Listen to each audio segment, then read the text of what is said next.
وَمَن يُخْرِجُ الْحَيَّ مِنَ الْمَيِّتِ، اور کون ہے وہ جو زندہ کو نکالتا ہے مردہ سے۔ ظاہری زندگی مردہ سے، کوئی عورت مر جاتی ہے اور مثلاً وہ حاملہ ہے، اس کا بچہ زندہ ہے، اسے ایک مردہ ماں کے شکم سے نکالا جاتا ہے۔ دوسرا احتمال، مردہ نطفے سے، مردہ جسم سے، ایسی چیز جس کے اندر جان نہیں ہے، زندہ کو نکالتے ہیں اس مردہ زمین سے، اس زمین سے کہ جو اگرچہ ہزار حیات بخش اور زندگی افزا مادوں کا خزانہ ہے لیکن خود مردہ ہے۔ اس کے اندر سے ہم نے تمہیں نکالا اور ابھی بھی انسانوں کو نکال رہے ہیں۔ انسانوں کا اصل مادہ اور بنیادی جڑ کیا چیز ہے سوائے اس حیاتی اور غذائی مواد کے جو زمین سے ملتا ہے؟ پس یخرج الحی من المیت کے چند احتمال، اور یہ سب احتمال قابل قبول ہیں۔ وَيُخْرِجُ الْمَيَّتَ مِنَ الْحَيِّ، اور کون ہے جو نکالتا ہے مردہ کو زندہ سے، یعنی مردہ بچے کو زندہ ماں کے پیٹ سے، یعنی ایک برے اور بے روح انسان کو زندہ اور جاندار روح رکھنے والے انسان سے۔ اور اس قسم کی تعبیرات اور احتمالات جو انسان کے ذہن میں آتے ہیں، بہرحال یہ سب پروردگار کے کمال قدرت کی نشانیاں ہیں۔ ایک زندہ چیز کو ایک مردہ چیز سے باہر نکالنا اور ایک مردہ چیز کو ایک زندہ چیز سے باہر نکالنا، یہ خدا کی طاقت اور اس کی قبضہ قدرت کے کمال کی نشانی ہے۔ وَمَن يُدَبِّرُ الْأَمْرَ، کون ہے جو کائنات کی تکوینی امر کی تدبیر کرتا ہے؟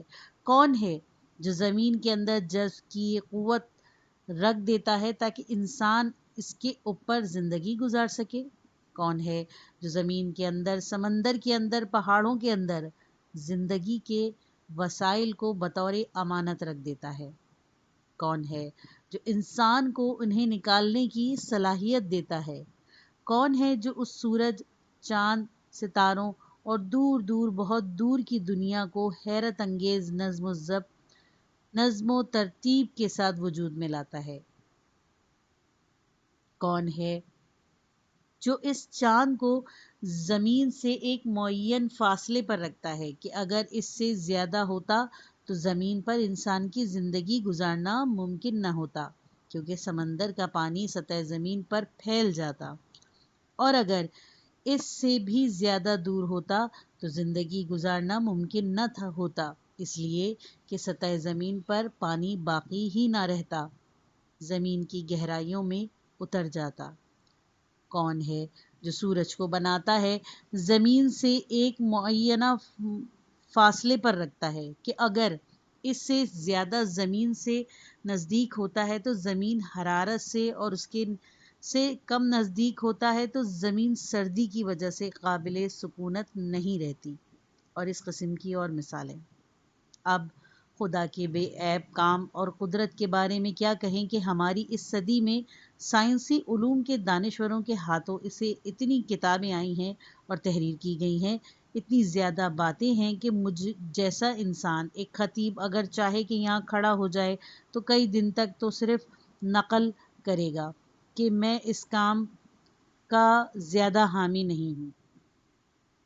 وَمَن يُدَبِّرُ الْأَمْرَ، یہ سوال نزول وحی کے زمانے کے مشرکوں سے تو تھا ہی، ساتھ ہی 20ویں صدی کے مجھ سے اور آپ سے بھی ہے۔ وَمَن يُدَبِّرُ الْأَمْرَ، کون ہے جو پوری کائنات کو چلا رہا ہے، ذرات سے لے کر دور دراز کی دنیاؤں کی گہرائیوں تک، وہی ہے جو اپنے دست قدرت سے چلا رہا ہے۔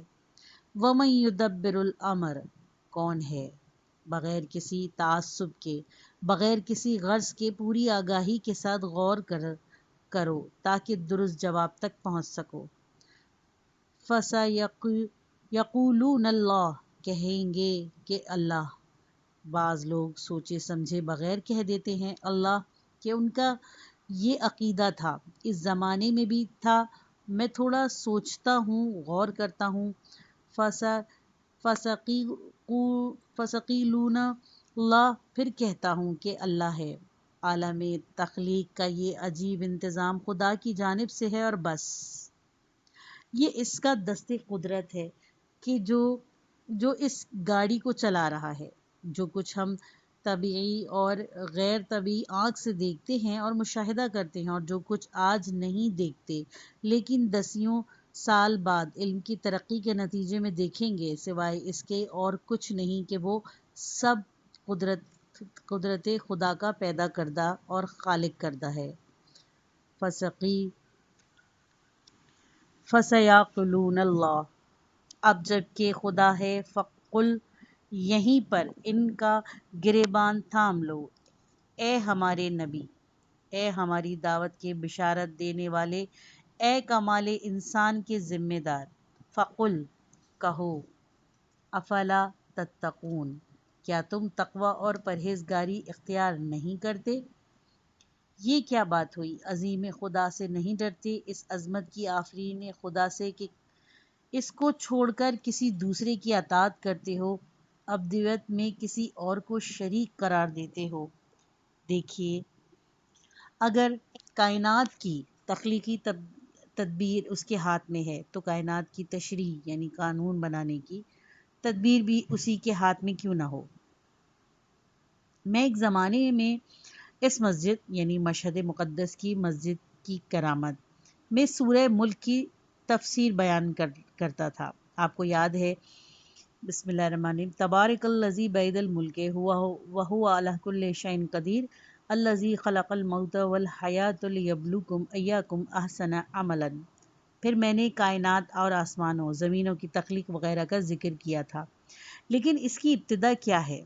تبارک الذی بید الملک، ملک یعنی حکومت یعنی طاقت اس کے ہاتھ میں ہے۔ کون سی طاقت؟ تخلیق کی قدرت کی، اس لیے ہے کہ تشریع یعنی قانون بنانے کی قدرت بھی اسی کے لیے ہے۔ جو ذات کائنات کو تخلیق سے آراستہ کرتی ہے، وہ کائنات کی تشریع کا کام کسی اور کے لیے کیوں گزار کر دے گی؟ وہ دوسرا بھی ایسا کہ جو اسی کی ایجاد ہے۔ وہ ذات کہ جس نے دنیا اور انسان کے طبعی قوانین بنائے اور سنتیں تشکیل دیں، وہ سول لا اور جزا و سزا وغیرہ کے قوانین کو بنانے کا کام کمزور لوگوں، ضعیفوں، عقلوں، محدود علوم اور انسان جیسی مخلوق کے کمزور ارادوں کے حوالے کر دے گا؟ کیوں خود ہی معاشرے کو نہ چلائے؟ کیوں خود ہی قانون نہ بنائے؟ کیوں خود ہی قانون کی نگہبانی اور حفاظت کے لیے کسی کو مقرر نہ کرے اور کسی کی حمایت نہ کرے؟ امامت، ولایت کیوں نہ ہو؟ کیوں امام قرار نہ دے؟ اللہ کی جانب سے ولی کیوں قرار نہ دے؟ لوگوں کی ناقص عقول کے ذمے کیوں لگائے؟ فَذَلِكُمُ اللَّهُ رَبُّكُمُ الْحَقَّ فَمَاذَا بَعْدَ الْحَقِّ إِلَّا الضَّلَالُ فَأَنَّىٰ تُصْرِفُونَ۔ وہی اللہ ہے، وہی اللہ تمہارے برحق پانے والا اور حق کے بعد ضلالت کے سوا کچھ نہیں، تم تو کسی طرح لے جائے جا رہے ہو۔ سورہ یونس 10 آیت نمبر 32۔ عرض کیا کہ 2-3 آیتیں ہم نے یہاں ذکر نہیں کی ہیں جو ہمارے مورد نظر نہیں تھی، اس کے بعد چوتھی آیت پر پہنچتے ہیں۔ البتہ جن آیات کا ہم نے ترجمہ نہیں کیا ہے، آپ قرآن میں ان سے اور ان کے ترجمے سے استفادہ حاصل کر سکتے ہیں۔ قُلْ هَلْ مِن شُرَكَائِكُم مَّن يَهْدِي إِلَى الْحَقِّ، اے ہمارے نبی، دوبارہ ان کی ہدایت، ان کی تعلیم کے لیے ان سے بات کرو۔ کہو، هَلْ مِن شُرَكَائِكُم مَّن يَهْدِي إِلَى الْحَقِّ، یہ جو تم نے خدا کے لیے خیالی شریک قرار دیے ہیں، کیا ان میں تمہیں ایسا کوئی ملتا ہے جو حق کی جانب انسانوں کو ہدایت کرے؟ ہے کوئی ایسا تمہارے پاس مسلم ہے کہ یہ جو میں مسلم کہہ رہا ہوں، یعنی اطمینان ہے کہ بہت زیادہ امکان ہے۔ یہاں پر بھی مراد وہ بت، وہ پتھر، وہ لکڑی اور اس کی جیسی بنی چیزیں نہیں ہیں۔ کوئی ان کے بارے میں ہدایت کا احتمال دیتا ہی نہیں تھا کہ یہ لوگ لوگوں کو ہدایت دیتے ہیں، پھر کس طرح سے ہدایت کرتے ہیں؟ واضح ہے کہ یہاں مراد زندہ بت ہیں، وہ لوگ کہ جن کے ہاتھوں میں اقتداروں میں سے کوئی اقتدار اور طاقتوں میں سے کوئی طاقت تھی، یا کوئی مذہب یا کوئی دنیا، جو ہم نے اس دوسرے صفحے پر لکھا تھا، یعنی فرعون جیسے لوگ مثلاً، یا فرض کر لے قاضی شرع جیسے لوگ اپنے زمانے میں، یا اس قسم کے دوسرے افراد۔ قل حل من شرکائکم من یہدی الی الحق، یہ جو تم نے خدا کے رقیب، شریک اور برابر قرار دیے ہوئے ہیں، آیا ان میں کوئی ہے جو لوگوں کو حق کی جانب ہدایت کرے؟ یہاں پر ان مشرکوں کا جواب کیا ہے؟ ممکن ہے کہ یہ مشرکین جواب میں کہیں کہ جی ہاں، جن کا ہم نے انتخاب کیا ہے وہ خود ہی مجسم حق ہیں، ہدایت تو دور کی بات ہے، ہدایت سے بڑھ کر یہ کام کرتے تھے، اسی لیے ان کا جواب نقل نہیں ہوا۔ بیہودہ کام ہے، غلط ہے، ان کا یہ کام خدا کے شریکوں کے لیے ہدایت گری کے قائل ہیں۔ تم خود ہی ان کے جواب میں کہہ دو، قل اللہ یہدی للحق، کہہ دو کہ خدا ہے جو انسانوں کی اور عقلوں کی ہدایت و رہبری کرتا ہے حق کی جانب۔ کیوں؟ اس لیے کہ حق کو خدا ہی نے خلق کیا ہے، حق کی باریکیوں کو خدا ہی سمجھتا ہے، اور خدا لوگوں کو حق کی طرف بلاتا ہے۔ جو خدا کے مد مقابل ہے، وہ لا محالہ حق کے مد مقابل کسی دوسری چیز ہی کی طرف دعوت دیتا ہے، بس صرف خدا ہی ہے جو حق کی طرف بلاتا ہے۔ سعادت بشر، تو اب جب کہ معلوم ہو گیا کہ خدا حق کی جانب بلاتا ہے اور خیالی رقیب یہ کام نہیں کرتے، افمن یہدی الی الحق، یہ وہ نتیجہ ہے جسے خدا کی دی ہوئی عقل و خرد اور ذہانت سے حاصل کرنا، استفادہ کرنا چاہیے۔ افمن یہدی الی الحق احق ان یتبع، آیا وہ ذات جو حق کی جانب رہبری کرتی ہے، اس کا زیادہ حق ہے کہ متابعت کی جائے؟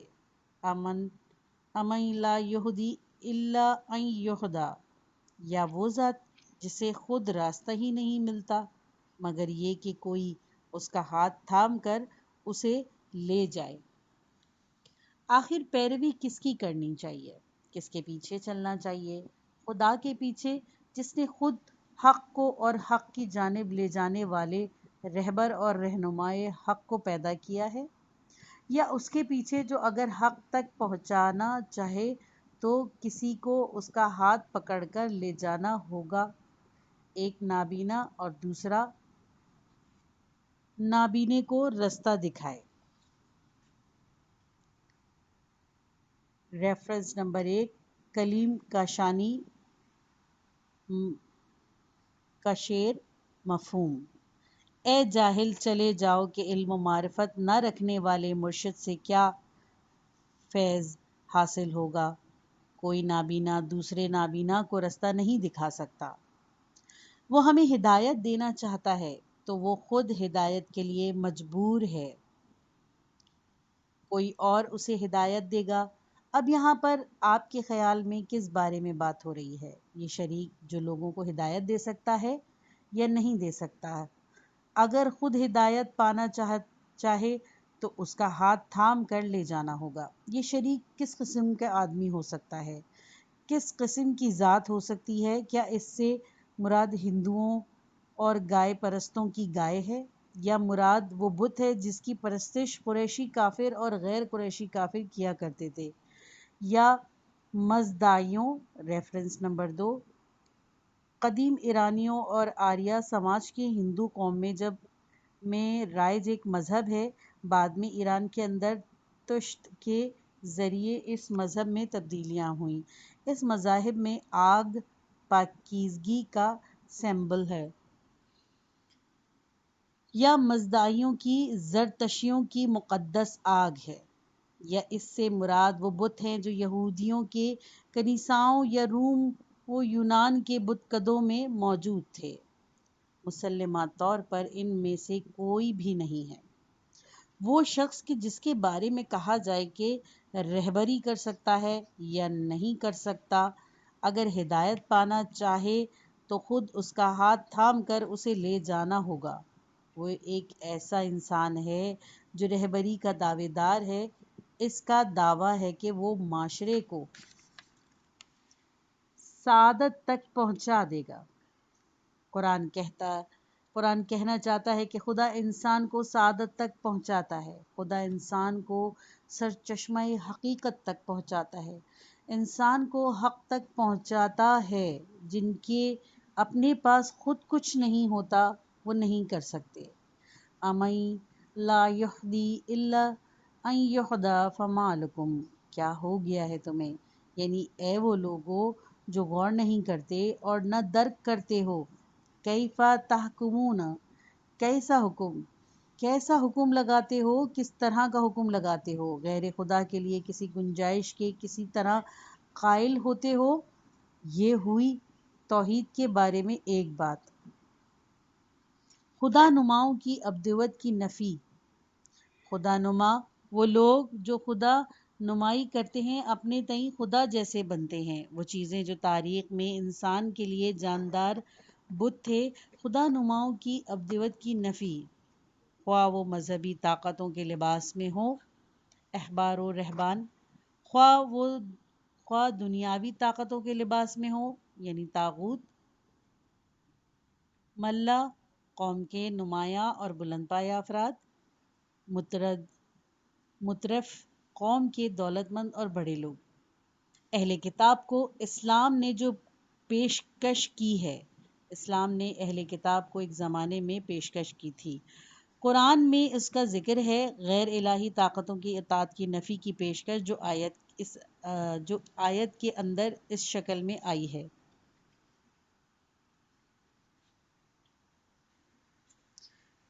ترجمہ: اے پیغمبر آپ کہہ دیں کہ اہل کتاب آؤ ایک منصفانہ کلمے پر اتفاق کر لیں کہ خدا کے علاوہ کسی کی عبادت نہ کریں گے، کسی کو اس کا شریک نہ بنائیں، آپس میں ایک دوسرے کو خدائی کا درجہ نہ دیں۔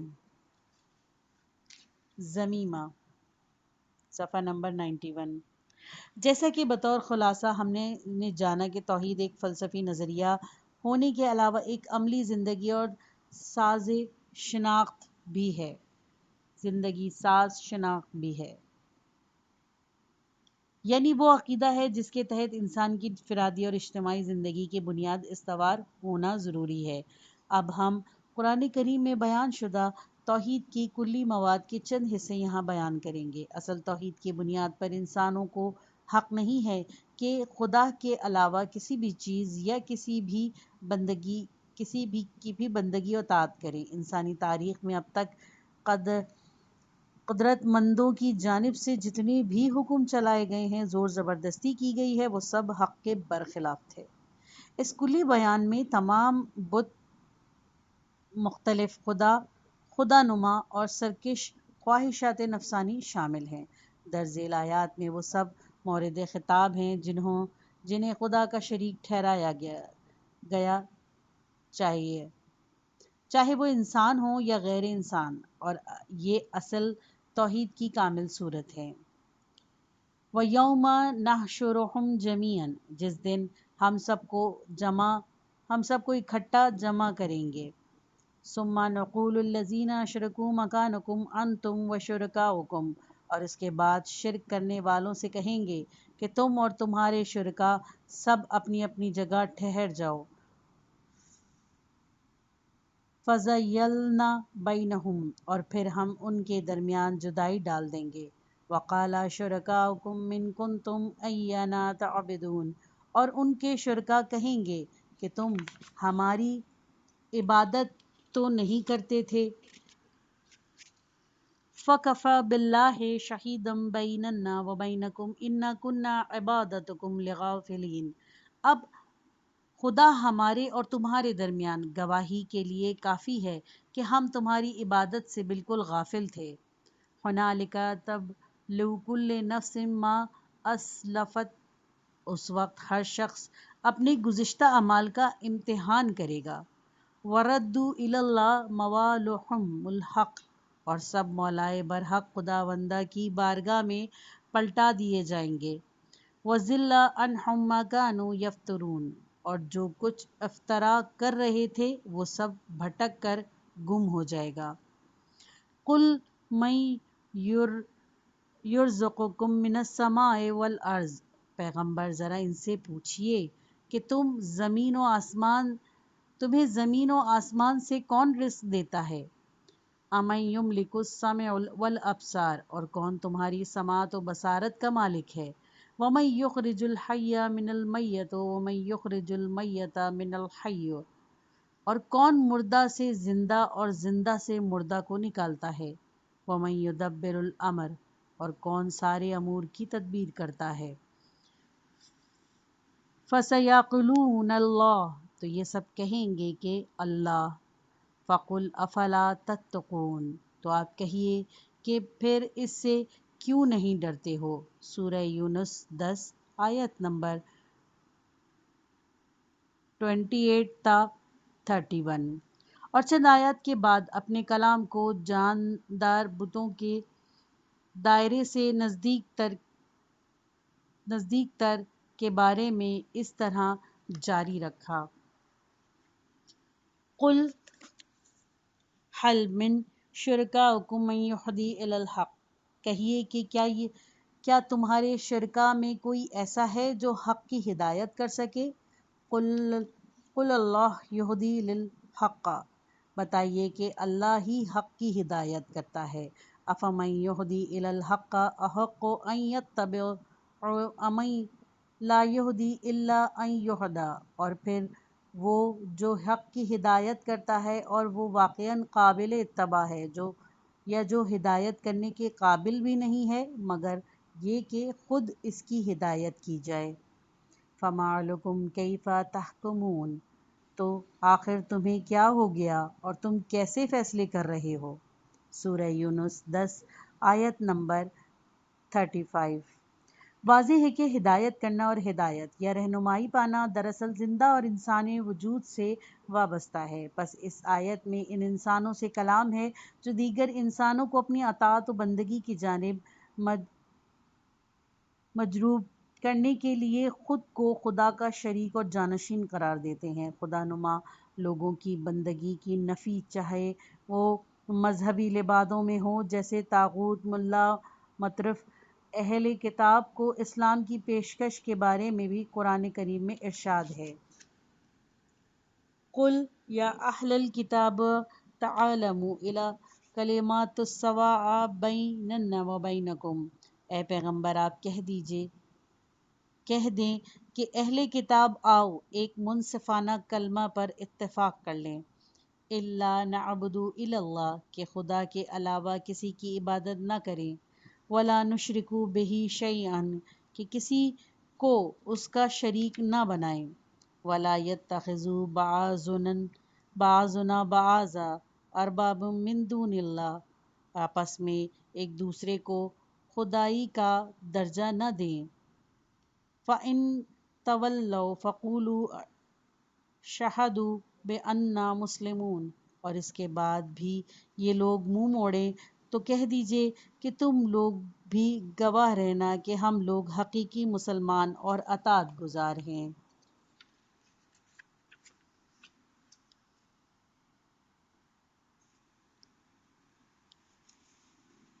چوتھی تقریر، روح توحید، غیر خدا کی بندگی کی نفی۔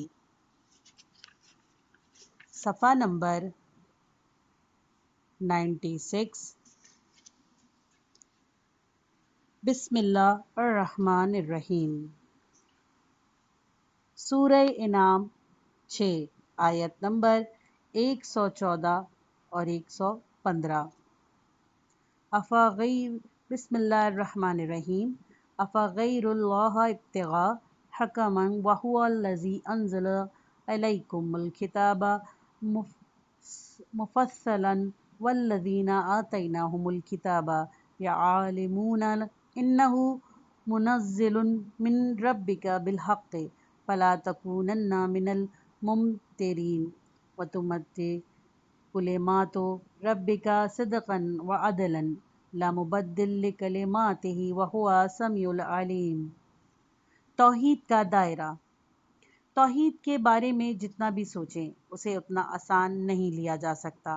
اولاً اس لیے کہ یہ عقیدے کی بنیاد ہے، ثانیاً انفرادی اور اجتماعی اعتبار سے اہم اصول ہے، ثالثاً موحد اور مسلمان ملت اس بارے میں بہت کم جانتی ہے، بلکہ یہ بھی کہا جا سکتا ہے کہ کچھ نہیں جانتی۔ اگرچہ اسکولوں میں بھی بچوں کو سکھایا جاتا ہے کہ خدا ایک ہے اور دو نہیں ہیں، لیکن موحدوں کی اکثریت توحید کے مختلف پہلوؤں کی شناخت کے اعتبار سے اس دنیا سے جانے کے وقت تک بھی کچھ زیادہ صحیح نہیں جانتی۔ بنابراین جس مسئلے کی اتنی اہمیت ہو اور اس کے بارے میں ہمارے لوگوں کی معلومات اس قدر کم ہو، مناسب معلوم ہوتا ہے کہ انسان کی اس کے بارے میں زیادہ گفتگو کرے۔ یہ پارٹ ختم ہوا۔ کتاب کا اگلا حصہ سننے کے لیے نیکسٹ پارٹ سنیے۔